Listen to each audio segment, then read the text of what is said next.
नमस्कार, आप देख रहे हैं देवभूमि समाचार में आपके साथ प्रियंका मलिक हाजिर। उत्तराखंड की तमाम छोटी बड़ी खबरें लेकर खबरों का रुख करेंगे, लेकिन सबसे पहले एक नजर डाल लेते हैं इस वक्त की हेडलाइंस पर। राज्य आंदोलन का इतिहास पढ़ेंगे उत्तराखंड के बच्चे, धामी कैबिनेट ने प्रस्ताव पर लगाई मोहर, गन्ना समर्थन मूल्य भी किया घोषित।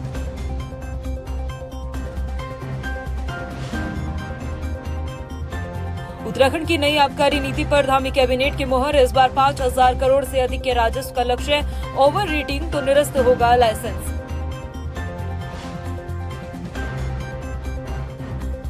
माना ग्लेशियर हादसे को लेकर कांग्रेस ने उठाए सवाल, हाई एल्टीट्यूड वाली जगहों पर निर्माण कार्यों में नियमों की अनदेखी का आरोप, लापरवाह अधिकारियों पर कार्रवाई की मांग। और उत्तराखंड में होली पर मिलावटखोरों पर सख्त कार्रवाई के लिए एसओपी जारी, अनदेखी करने वालों पर लगेगा भारी जुर्माना, 6 साल की सजा का भी प्रावधान। हेडलाइंस के बाद बुलेटिन में खबरें विस्तार से। उत्तराखंड में स्कूली बच्चों को अब राज्य आंदोलन का इतिहास पढ़ाया जाएगा। सोमवार को हुई धामी कैबिनेट की बैठक में सरकार ने कई प्रस्तावों पर मोहर लगाई है। आइए एक नजर डालते हैं कि मंत्रिमंडल की बैठक में आखिर कौन कौन से अहम फैसले लिए गए हैं। उत्तराखंड में आबकारी नीति को कैबिनेट ने दी मंजूरी, अब नहीं खुलेंगे शराब की उपदुकानें। स्कूलों में छात्रों को पढ़ाया जाएगा उत्तराखंड राज्य आंदोलन का इतिहास। कक्षा 10 के बाद 3 वर्षीय पॉलिटेक्निक डिप्लोमा करने के बाद कोर्स को 12वीं समक्ष माना जाएगा। गन्ने का समर्थन मूल्य घोषित किया गया, अगेती 375 और सामान्य के लिए 365 रुपए तय किए गए। गृह विभाग के तहत नागरिक सुरक्षा संशोधित नियमावली को मंजूरी दी गई। मुख्यमंत्री एकल महिला स्वरोजगार योजना को मंजूरी दी गई, महिलाओं को अब लोन सब्सिडी मिलेगी। यूपीएस पेंशन स्कीम योजना को कैबिनेट ने मंजूरी दी, कर्मचारियों को पेंशन स्कीम चुनने का मौका मिलेगा। ट्राउट प्रोत्साहन योजना को कैबिनेट ने मंजूरी दी, योजना के तहत 200 करोड़ रुपए की राशि मंजूर की गई। उधम सिंह नगर के अंतर्गत पराग फार्म की 1314 एकड़ जमीन सिडकुल को दिए जाने पर मंजूरी दी गई। मुख्यमंत्री स्वयं सहायता ग्रामीण सशक्तिकरण योजना को कैबिनेट से मंजूरी मिली। वरिष्ठ पुलिस अधीक्षक कारागार की नियमावली को मंजूरी दी गई। कार्मिक विभाग सहकारी सेवा शीतलीकरण का सभी कर्मचारियों को लाभ मिलेगा। मुख्य व्यवस्था अधिकारी राज्य संपत्ति की नियमावली भी बनाई गई। मिनिस्ट्रियल सेवा में 13 कनिष्ठ सहायक के पद का सृजन हुआ। 250 पद स्टाम्प और निबंधन विभाग में 29 नए पद बनाए गए। अपर पुलिस अधीक्षक के वेतनमान को लेकर नियमावली को भी कैबिनेट ने मंजूरी दी। माननीय मंत्रिमंडल के द्वारा आबकारी नीति को भी आज सहमति दी गई है। इसका प्रेस नोट हम लोग आपको पृथक से उपलब्ध करा देंगे। पूर्व से प्रतिबंधित है क्षेत्र, वहाँ पे प्रतिबंधित रहेंगे। इसके अलावा जो स्कूल है, धार्मिक स्थल हैं, उनसे एक निश्चित दूरी बनाने के लिए भी आज माननीय मंत्रिमंडल द्वारा इसमें सहमति दी गई है। अगला मत ये गृह कारागार विभाग का मत था। इसमें हमारे उप महानिरीक्षक, वरिष्ठ अधीक्षक कारागार और अधीक्षक कारागार की ये सेवा नियमावली प्रख्यापित हुई थी।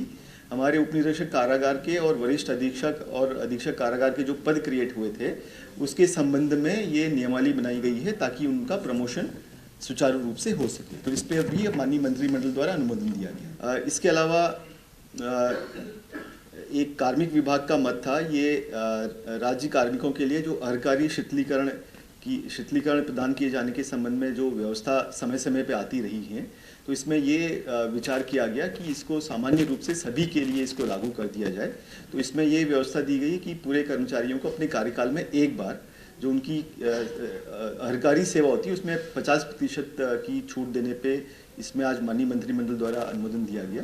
और ये भी विचार किया गया कि क्योंकि कई नियमावलियों में पूर्व से ये व्यवस्था, कुछ नियमावली में पूर्व से शीतलीकरण की व्यवस्था है, तो उसको उस पर ये जो नियमावली है ये ओवरराइडिंग इफेक्ट रखेगी, यानी कि जो कार्मिक विभाग की नियमावली है वही अब लागू होगी। वहीं धामी मंत्रिमंडल की बैठक में 2025 व 26 के लिए आबकारी नीति को मंजूरी मिली, तो वहीं सरकार ने नीति में हुए संशोधन पर भी मोहर लगाई। इसके साथ ही शराब की उपदुकानें खोलने के लिए प्रावधान को भी निरस्त कर दिया है। इसके अलावा सरकार ने पर्वतीय क्षेत्र में वाइनरी इकाइयों को 15 सालों तक आबकारी शुल्क में छूट देने पर भी ऐलान किया है। इसके अलावा कैबिनेट बैठक में ओवर रेटिंग पर सख्त रवैया अपनाते हुए लाइसेंस निरस्त करने का भी प्रावधान बनाया गया और इस साल के लिए 5060 करोड़ रुपए का लक्ष्य निर्धारित किया गया है।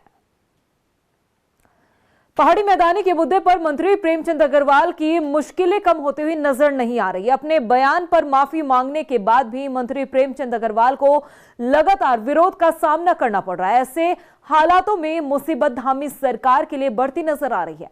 ये रिपोर्ट देखिए। देख लीजिए माननीय, आप ये विषय हो जाएगा बाद में, पहले इसी में बात हो जाए। मतलब पहाड़ी देश से क्या ये उत्तराखंड किसी ने पहाड़ के लोगों के लिए बना? जो जिस उत्तराखंड को देवभूमि कहा जाता है, वो देवभूमि उत्तराखंड आज एक कैबिनेट मंत्री के बयान पर ऐसी उलझी कि शांतवादियों का माहौल एक हफ्ते बाद भी शांत नहीं हो पाया है। प्रदेश का क्या चौक क्या चौराहा। मंत्री प्रेमचंद अग्रवाल की विधानसभा ऋषिकेश में भी विपक्ष तो विपक्ष, आम जनता भी मंत्री जी के खिलाफ सड़क पर उतर आई है। मंत्री जी के पुतले फूके जा रहे हैं, शव यात्रा निकाली जा रही है और पूछा जा रहा है कि कब बर्खास्त होंगे मंत्री प्रेमचंद अग्रवाल। इतना ही नहीं, मंत्री प्रेमचंद अग्रवाल के बयान से बैकफुट पर आए बीजेपी को संभालने के लिए मुख्यमंत्री पुष्कर सिंह धामी को खुद आगे आना पड़ा। लेकिन राज्य के हर शख्स को उत्तराखंडी बताने वाला सीएम पुष्कर सिंह धामी का बयान उत्तराखंड की जनता को दिलासा नहीं दे पाया। बीजेपी के लिए ये मामला 21 फरवरी को ही नासूर बनने की राह पर निकल गया था, जब मंत्री प्रेमचंद अग्रवाल ने जनहित के सभी मुद्दों को दरकिनार करते हुए ये कह डाला कि उत्तराखंड सिर्फ पहाड़ियों के लिए ही नहीं बना। मतलब पहाड़ी देश से क्या ये उत्तराखंड किसी ने पहाड़ के लोगों के लिए बना? जो और पहाड़ में है कौन? कोई मध्य प्रदेश से आया, कोई राजस्थान से आया, कोई कहीं से आया। तो पहाड़ी देश में क्यों बांटना चाह रहे? क्यों प्रदेश को आप विखंडन की स्थिति में ले जाना चाह रहे हैं? क्यों प्रदेश को बांटने चाह रहे हैं? कौन सी स्थिति में ले जाना चाह रहे हैं आप हमारे उत्तराखंड को? उत्तराखंड में अपने खिलाफ भड़कती आग को देखकर मंत्री प्रेमचंद अग्रवाल अपने कहे शब्दों पर अफसोस जताते नजर आए। अंदर खाने वो इस बात को भांप चुके थे कि पार्टी उन पर कभी भी कोई फैसला ले सकती है, क्योंकि मामला बीजेपी हाईकमान तक पहुंच चुका है। विवाद में दखल अब बीजेपी के राष्ट्रीय महासचिव दुष्यंत गौतम ने भी दिया।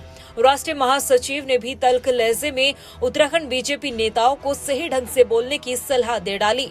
फिर सीएम पुष्कर सिंह धामी भी इस हंगामे को थामने की कोशिश करते दिखे, लेकिन मंत्री प्रेमचंद अग्रवाल के खिलाफ पनपती नाराजगी लगातार बढ़ती जा रही है। अब देखना ये होगा कि क्या इस नाराजगी को दूर करने के लिए सीएम धामी लोगों की मांग के मुताबिक क्या मंत्री प्रेमचंद अग्रवाल को कैबिनेट से बाहर करते हैं या फिर कोई और रास्ता निकाला जाएगा।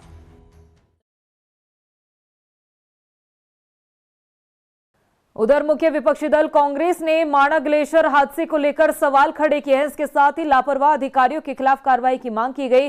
कांग्रेस के प्रदेश अध्यक्ष करण महारा का आरोप है कि हाई एल्टीट्यूड वाली जगहों पर तेज ध्वनि वर्जित है, बावजूद इसके पूरे क्षेत्र में बिना रोक-टोक के निर्माण कार्य चल रहे हैं। उन्होंने कहा है कि मौसम विभाग के अलर्ट के बावजूद भी वहां पर मौजूद लोगों को वापस क्यों नहीं बुलाया गया। मौसम का अलर्ट था और उतने अलर्ट के बाद भी वहाँ लोगों से काम कराया गया। और आप सब लोग जानकार हैं इस बात के कि ध्वनि का जो वाइब्रेशन है वो हायर एल्टीट्यूड्स में कितना खतरनाक होता है। जहाँ 12 महीने बर्फ़ रहती है, एवलेंजेस आने का खतरा रहता है, वहाँ ऊंची ध्वनि से बचा जाता है। और वहाँ ऐसे में हथौड़े चल रहे हैं, बड़ी भारी मशीनें ले जाई गई हैं। और ये दुर्भाग्यपूर्ण है कि अलर्ट के बाद भी वहाँ मजदूरों को काम में लगाया गया। जो मरे हैं उनके लिए हमारी शोक संवेदनाएं हैं, लेकिन जिन अधिकारी और कर्मचारियों की कारगुजारी ये रही है या जिन जो इसके लिए दोषी है उनके खिलाफ निश्चित ही कार्रवाई होगी। देहरादून स्थित राजभवन में 7 मार्च से 9 मार्च तक वसंत उत्सव आयोजित किया जाएगा। 3 दिन तक चलने वाले इस कार्यक्रम में आम जनमानस सुंदर पुष्प प्रदर्शनी के दीदार कर सकेंगे। यहां आपको अलग अलग प्रजातियों के फूलों का दीदार करने का मौका मिलेगा। राज्यपाल गुरमीत सिंह ने बताया कि 7 मार्च को सुबह 11 बजे वसंत उत्सव महोत्सव जो कार्यक्रम आयोजित किया जा रहा है, इसका शुभारंभ होगा। ये जो वसंत उत्सव है, ये हमारी सांस्कृतिक, आर्थिक, पर्यावरणीय पहचान है और हम सबको बेसब्री से इसका इंतजार रहता है, क्योंकि इसके अंदर में सबसे मिलन और रियलाइजेशन कि प्रभु का हमको क्या वरदान है, उसका एक रियलाइजेशन होता है। ये स्प्रिंग फेस्टिवल 2025 शिव जी के त्रिशूल की तरह 3 दिन तक मनाया जाएगा। उत्तराखंड कांग्रेस हाल ही में हुए निकाय चुनावों में वोट के नाम लिस्ट से काटे जाने के आरोपों के बीच अब वोटों को लेकर एक अभियान शुरू करने जा रही है। कांग्रेस के प्रदेश अध्यक्ष करण महारा ने बताया कि नगर निगमों में 20-20 ऐसे लोगों को चिन्हित किया जाएगा जिनके निकाय चुनाव के दौरान वोट कटे हैं या फिर बदले गए, और फिर वोट काटे जाने या बदले जाने की वजह उनसे जानी जाएगी और इसमें जो भी दोषी पाया जाएगा उनके खिलाफ सख्त कार्रवाई की मांग की जाएगी। गुजरात और उत्तराखंड, क्योंकि उत्तराखंड में अभी निकाय चुनाव हालिया में हुए हैं और केदारनाथ में भी एक सबक हमको मिला है, तो उत्तराखंड को और गुजरात को मॉडल राज्य के रूप में लिया गया है। केदारनाथ में भी 4,900 कुछ वोट काटे गए और 8,000 वोट जोड़े गए और उसकी जानकारी जिस तरीके से दी जानी चाहिए वो नहीं दी गई।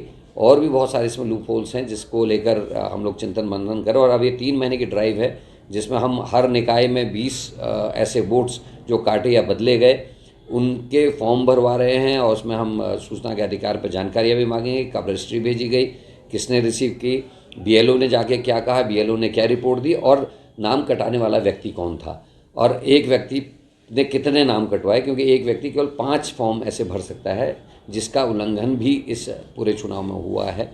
तो इसके लिए एक ड्राइव चला रहे हैं और हम चाहते हैं जो भी लोग इसके लिए दोषी हैं, जिन्होंने मतदाता को वोट देने से वंचित रखने का काम किया या फर्जी लोगों को वोट देने के लिए प्रेरित किया, ऐसे लोगों के खिलाफ सख्त कार्रवाई होनी चाहिए। उधर दिनेशपुर में कांग्रेस कार्यालय पहुंचे विधायक तिलक राज बेहड़ ने 6 मार्च को पुलिस प्रशासन के खिलाफ आंदोलन का ऐलान किया है। विधायक तिलक राज बेहड़ की माने तो इस प्रदर्शन में उत्तराखंड कांग्रेस संगठन के तमाम दिग्गज नेता शामिल होंगे। दरअसल ये मामला हाल ही में हुए जिला सहकारिता में हुई चुनाव से जुड़ा है। कांग्रेस का आरोप है कि चुनाव प्रक्रिया के दौरान उनके कार्यकर्ताओं के साथ पुलिस कर्मियों ने बदसलूकी की है। मेन मुद्दा यह है कि पुलिस के अत्याचार बढ़ रहे हैं और सरकार जिस तरह से पुलिस का दुरुपयोग कर रही है, पुलिस को आगे करके कांग्रेस के कार्यकर्ताओं को टारगेट किया जा रहा है, चाहे अच्छा हो, चाहे वो दिनेशपुर हो, चाहे भरतपुर हो, पूरे उत्तराखंड के अंदर, उधम सिंह नगर के अंदर पुलिस के माध्यम से दबाव बनाया जा रहा है, झूठी तैयारियां लिखी जा रही हैं, जेल भेजे जा रहे हैं लोग। उसके खिलाफ हमने हल्ला बोलने का फैसला लिया है पुलिस के खिलाफ। हम लोग 6 तारीख को 11 बजे जो आवास विकास की जो रिंग रोड है LIC के सामने वहाँ इकट्ठे होंगे। वहाँ हमारे पार्टी के नेता, हमारे वरिष्ठ नेता हरीश रावत जी, यशपाल आर्या जी, प्रीतम सिंह और भी सीनियर लोग आ रहे हैं, सारे विधायक वहाँ पर संबोधित करेंगे। होली के त्योहार को लेकर तैयारियां शुरू कर दी गई है। खास तौर पर फूड सेफ्टी विभाग ने होली के दौरान मिलावटखोरों पर शिकंजा कसने की तैयारी की है, जिसके लिए एक SOP तैयार की गई है और वो जारी की गई। इसके अलावा जुर्माने का भी प्रावधान किया गया है। मिलावटखोरों के लिए SOP में क्या कुछ कहा गया है, आइए आपको इस रिपोर्ट में दिखाते हैं। होली से पहले उत्तराखंड सरकार प्रदेश में मिलावटखोरों से निपटने के लिए पूरी तरह से अलर्ट मोड पर नजर आ रही है। इसके लिए फूड सेफ्टी विभाग की तरफ से SOP भी जारी कर दी गई, जिसमें मिलावटखोरों पर 5 लाख रुपए तक का जुर्माना लगाया जाएगा। साथ ही दोषी पाए जाने पर 6 साल की सजा का भी प्रावधान किया गया है। SOP में क्या कुछ खास बताया गया, आइए आपको ग्राफिक्स के जरिए समझाते हैं। प्रदेश भर में मिलावटखोरों के खिलाफ सख्त अभियान शुरू किया गया है। मिलावटखोरों से निपटने के लिए प्रदेश को 3 श्रेणियों में बांटा गया है। उधम सिंह नगर, नैनीताल, हरिद्वार, देहरादून, टिहरी और पौड़ी जिले को एक श्रेणी में शामिल किया गया है। इसके अलावा चंपावत, बागेश्वर और अल्मोड़ा को दूसरी श्रेणी में बांटा गया। इन जिलों के लिए विभाग ने सचल खाद्य लैब की व्यवस्था की गई है। त्योहारी सीजन में अचानक कहीं भी छापेमारी कर सैंपलिंग ली जा सकती है। देहरादून, हरिद्वार और उधम सिंह नगर जैसे संवेदनशील जिलों में विशेष सतर्कता बरती जा रही है। देहरादून के आशा रोडी बॉर्डर पर बाहर से आने वाले दूध और उसके उत्पादों की सख्त जांच की जा रही है। बॉर्डर पर ऑन द स्पॉट सैंपल के टेस्ट किए जा रहे हैं। दूध, मावा, पनीर और खोया जैसे उत्पादों की जांच की जा रही है। लोगों को मिलावटी चीजों के बारे में जागरूक किया जा रहा है। बिना लाइसेंस के उत्पाद बेचने वाले कारोबारियों के खिलाफ सख्त कानूनी कार्रवाई की जाएगी। मिलावटखोरों पर 5 लाख तक का जुर्माना और 6 साल तक की सजा का भी प्रावधान किया गया है। हमने सभी फूड इंस्पेक्टर्स को और डीओ को और जो डिस्ट्रिक्ट के डीसी हैं उनको आदेश किया है जितने भी हमारे बॉर्डर एरियाज हैं वहाँ पर रेगुलर बेसिस पे चेकिंग करें, क्योंकि जितने भी पनीर है या अन्य मावा है ये अन्य स्टूडेंट्स हमारे पास आते हैं और यहाँ पर उसको सुबह शाम कभी भी आप देखेंगे जब होली या अन्य त्यौहार आते हैं तो ज़्यादा खपत बढ़ जाती है। तो सारे जितने भी ये हैं वेंडर्स हैं जो हॉकर से बाहर से यहाँ लेकर के आते हैं तो उनको सख्त निर्देश दिए गए हैं कि वो अपने बॉर्डर एरियाज में जरूर चेक करें और इस तरह की जो भी घटनाएं होती हैं उनको वहीं पर अरेस्ट करें, पुलिस के साथ मिलकर कार्रवाई करें। अक्सर देखा जाता है कि त्योहारी सीजन में मिलावटखोर सक्रिय हो जाते हैं और अपने मुनाफे के लालच में लोगों की जान के साथ खिलवाड़ किया जाता है। लेकिन इस बार राज्य सरकार ने साफ कर दिया है कि मिलावटखोरों के खिलाफ किसी भी तरह की ढिलाई नहीं बरती जाएगी। सख्त एसओपी जारी कर दी गई है, जिसके तहत दोषियों पर भारी जुर्माना और जेल की सजा का प्रावधान किया गया है।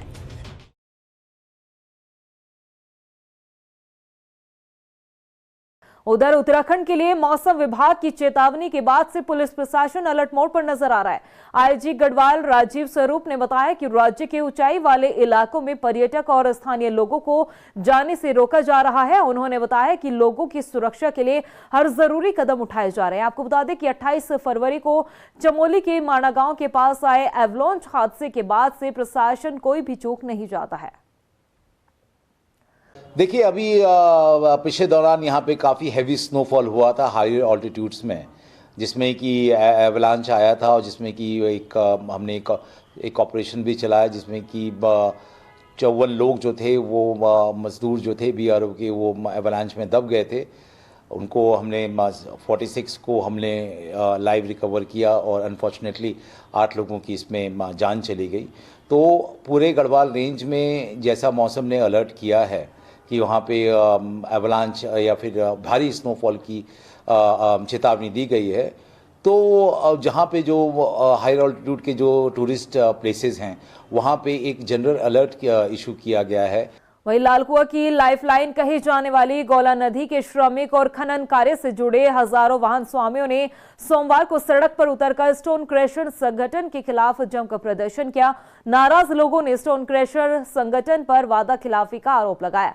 दरअसल गौला नदी में पिछले कई सालों से सर्किल रेट के मनमाने आरोप लगाए जा रहे हैं। ऐसे में प्रदर्शनकारियों ने जिला प्रशासन से मदद की गुहार लगाई है, तो वहीं उप जिलाधिकारी तुषार सैनी ने समस्या के समाधान का भी आश्वासन दिया।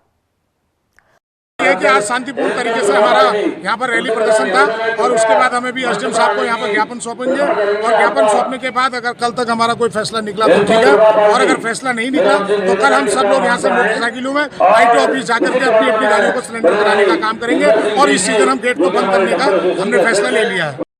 कि जो लोगों ने आज जो ज्ञापन दिया है उसमें मेन तो उनकी मांग रेट को लेके है और जो है इसमें जो उनका प्रदर्शन था वो शांतिपूर्वक रहा है और हमारा प्रयास है कि इसमें जल्दी से जल्दी कोई कुछ सलूशन निकले जिससे कि सभी लोगों के जो है वो जो रोजगार है वो सुचारू रूप से शांतिपूर्वक चले। अल्मोड़ा पहुंचे स्वास्थ्य निदेशक ने सरकारी अस्पतालों का निरीक्षण किया। साथ ही उन्होंने स्वास्थ्य सेवाओं को लेकर संबंधित अधिकारियों के साथ बैठक की। इस मौके पर स्वास्थ्य निदेशक एनएस गुंजियाल ने बताया कि सरकार की कोशिशों के चलते सरकारी अस्पतालों में स्वास्थ्य सुविधाएं बेहतर नजर आ रही हैं, जिसका लाभ लोगों को भी मिल रहा है। इसके साथ ही उन्होंने कहा कि जल्द ही विशेषज्ञ चिकित्सकों की कमी को भी दूर किया जाएगा।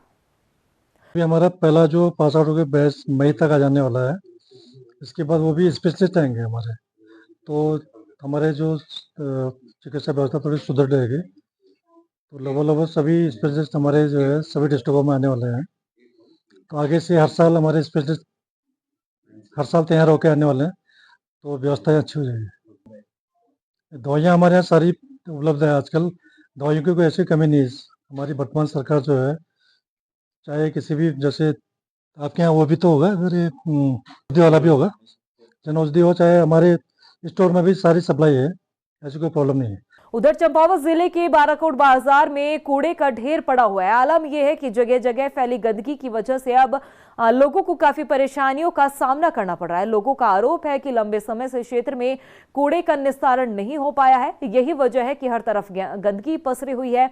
ऐसे में ग्रामीणों ने जिला पंचायत के खिलाफ मोर्चा खोल दिया। लोगों का कहना है कि कूड़ा उठान की जो गाड़ी होती है उसे उपलब्ध करवाया जाए और अगर उनकी मांगे पूरी नहीं होती है तो आगे भी प्रदर्शन जारी रहेगा। बाराकोट पूरे बाजार में जो बाराकोट का इन है और आउट है उसमें जो कूड़े की पूरी भरमार पड़ी हुई है, जिसमें लगातार जिला पंचायत द्वारा पूरे व्यापारियों से टैक्स लिया जाता है, लेकिन कूड़े का निस्तारण नहीं किया जा रहा है, जिससे आवागमन में आने जाने वाले यात्रियों और जो पैदल चलने वाले हैं और स्कूल के बच्चे हैं उनको बहुत ही परेशानी हो रही है। प्रदेश की खबरों में इतना ही। फिर हाजिर होंगे कुछ और खास खबरों के साथ। तब तक के लिए मुझे दे इजाजत, लेकिन जाने से पहले एक नजर हेडलाइंस पर। नमस्कार। राज्य आंदोलन का इतिहास पढ़ेंगे उत्तराखंड के बच्चे। धामी कैबिनेट ने प्रस्ताव पर लगाई मोहर। गन्ना समर्थन मूल्य भी किया घोषित।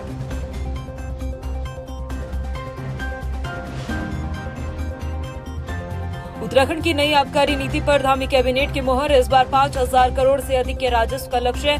ओवर रेटिंग तो निरस्त होगा लाइसेंस।